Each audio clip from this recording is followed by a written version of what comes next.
the question about asking why the public conscience of the West only awakens after a delay of decades or maybe centuries. Yes, That's that a very was the profound question I was going to ask you. Yeah.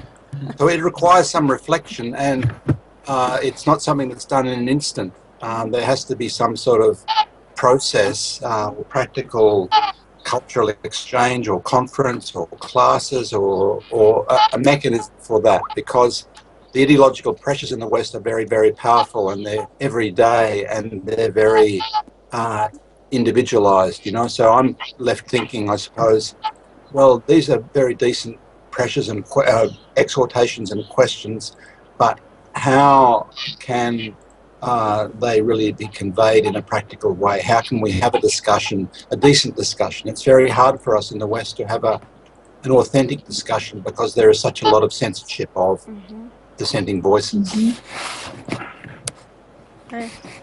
Yes. Thank you. Okay, thank you. The next person is Oliver Turner, peace activist. Glad to have you here with us. As a knowledgeable person, Oliver, please tell us about yourself and your view on the letter. Hello. It's very nice of you to invite me on here. I feel a little bit overwhelmed actually, but throughout the 80s, I always I was a supporter of CND and nuclear disarmament, and I've never really been a religious person, although I do believe in a God, but I'm a little bit open as to what I do believe in. The thing is, I've been suffering from an illness, so I've had a lot of time on my hands the last couple of years, and I've befriended Tarek, who's the editor of Palestine News, and he's been informing me, particularly on the subject of Gaza, and a lot of views to do with bias against Muslim religion and people of Muslim faith. And he asked me the other day in social networking if I'd take part in this and if I'd read this letter. Now, I'd heard this letter on the news, and of course the media being what it is, it didn't really give it full credit for what it really is. You know, I read the letter 2 days ago, which I feel a little bit guilty in front of you all saying that, but it was just simply because it wasn't described on our media as being as good as it really is. I found it very, very honest, and it had a lot of points that I could relate to, especially after what happened in Paris. And I saw on our media, a lot of people that are a lot better educated than I am. Right. With these placards, Je suis Charlie Hebdo and all this sort of thing. And I thought, well, I'm not Je suis Charlie, I'm Je suis Oliver, and I found it that, to support people, all right, I agree with this freedom of speech, but I think it comes along with certain responsibilities. And, you should take into account, if you're going to have freedom of speech, you should take into account people's feelings and tact and timing, and also take into account, people are very passionate about their religion. And I thought it astounding, that people, educated people would sort of do this, and it blew up in their faces shortly afterwards. When, of course, that was the next edition came out with more of the horrific sort of negative views and comic displays that they had before that caused them trouble. I mean, I found myself having very similar views to the leader of Iran, and I thought that was really quite a thing for me, because our media paints him or Iran and various other people and countries in a bad light. And I thought this gentleman is very, you know, very. I could really sort of get on a level with what he was saying, and you know,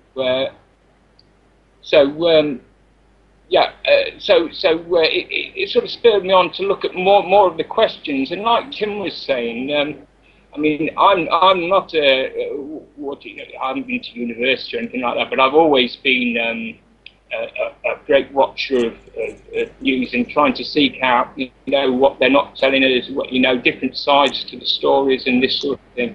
Right. And you know, it's definitely been a catalyst for me reading that letter, and it's going to spur me on to try and widen my knowledge of Islam, of Islamic nations. I mean, I'm quite aware of you know, the atrocities and the negative views that our media places Islam, you know, and of course Iran, you know, suffering as it is under all these, you know, bans on, you know,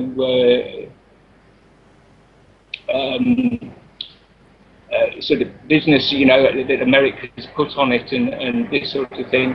So I mean, the letter was, like Tim said, there are points in it that were a bit overwhelming for me, and not being an academic, but it will definitely spur me on to not only read more into Islam, read more into a lot of the points that he was talking about, but also to spread the letter in a decent way, to let other people maybe awaken to the way I have been.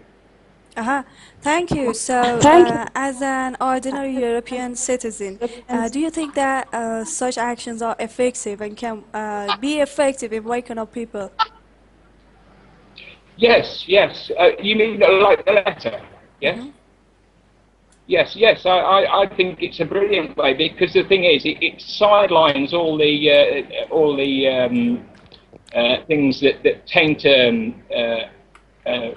message. You know, I mean, like normally we get all our news and all our messages through the media, right. And even the BBC or whoever it is, you know, even RTL or whatever news you watch, they've always got a side to sort of, you know, what they're putting to you. So it was good. The letter was a simple form of communication that didn't get distorted at all. It came straight from him to us. And I thought it was a very good, effective way. And it certainly, like I said, got me thinking.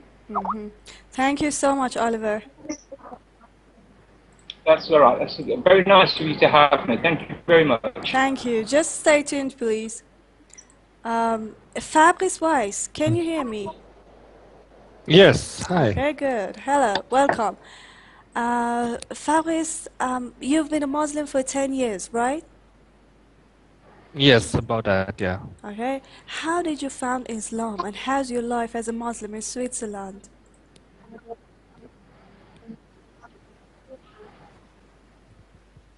Well, I was looking around for the truth, so I had like trouble with the Christian picture of Jesus, so that's the main point why I was looking around. Yeah, like this I came on the book. I found the Quran, and I started reading, and that's how I started to get to know Islam. Great, thank you. So, what's your opinion about the letter? I think the letter is pretty good. It has some issues though, because it says that people should start looking on the source of Islam, so in the Quran.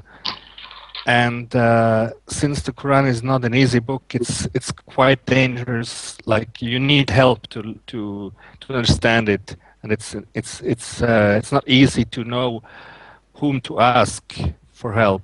And like there's people in Germany, I've seen also in Switzerland, that have started to spread the letter. And at the same time, there is people from different organizations, from radical organizations that spread the Quran, a translation of the Quran, which is not always a good translation. Yeah, right. So it's a good thing that he proposed, that he thinks that people should look into the main source, but it's at the same time it's also dangerous because it can lead you the wrong way. Right. Okay, thank Like you. Thank you so much for your opinion. You're welcome. Michal Magriano, can you hear me? And is your mic working? Western neoconservatives influence the dictators in the West, and the neoconservatives are the 1%. Ali Khamenei, identified as being war criminals and plutocrats responsible for the Iraqi invasion after Desert Storm, when George Walker Bush had already made his mind up in March 2002, a full year before there were any weapons of mass destruction or chemical weapons, which none were found. Also, it should be noted that the neoconservatives are Zionists, and as is pointed out in the letter, engaging with Western leaders would be futile, as they are not interested in peace. America are the nation responsible for the most arms deals in the world. Britain is a close second. Yes. And in relation to the post-Soviet demonization of Islam, this is basically a continuation of Operation Gladio, an American military operation which was originally designed for the fall of the Soviet Union, but now is the main force behind Western regime change in the Middle East and North Africa. And two such terrorist murder gangs that have come out of this military operation are Al-Qaeda and Islamic State.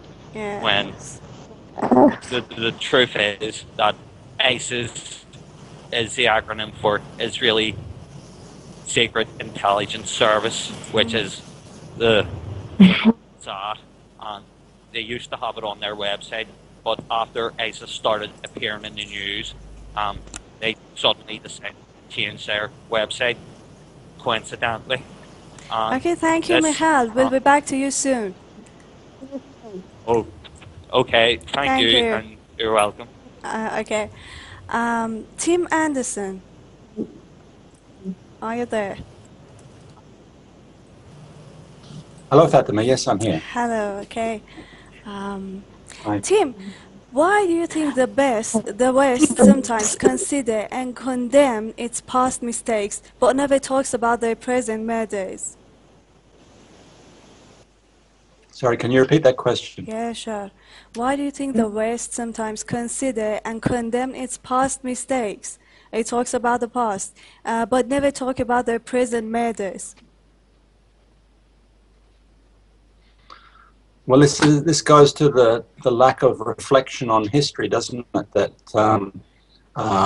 and I think what the letter says about the Western historians being ashamed about slavery and colonialism and so on, but not really reflecting on that colonial mentality today. New ideas are developed, like humanitarian intervention to try and rationalize colonial type actions, So there's a reinvention of the language that's going on.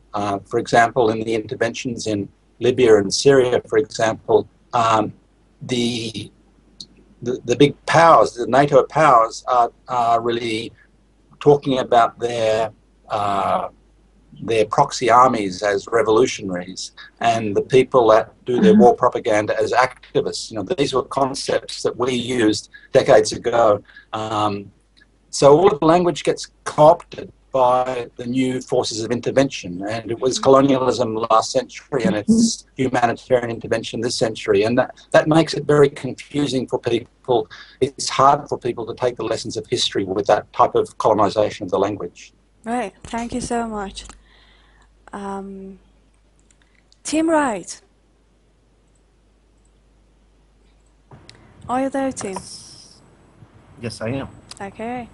The next question is for you. Why do you think the superpowers prevent general knowledge to form about some important issues, including Islamic culture and thought?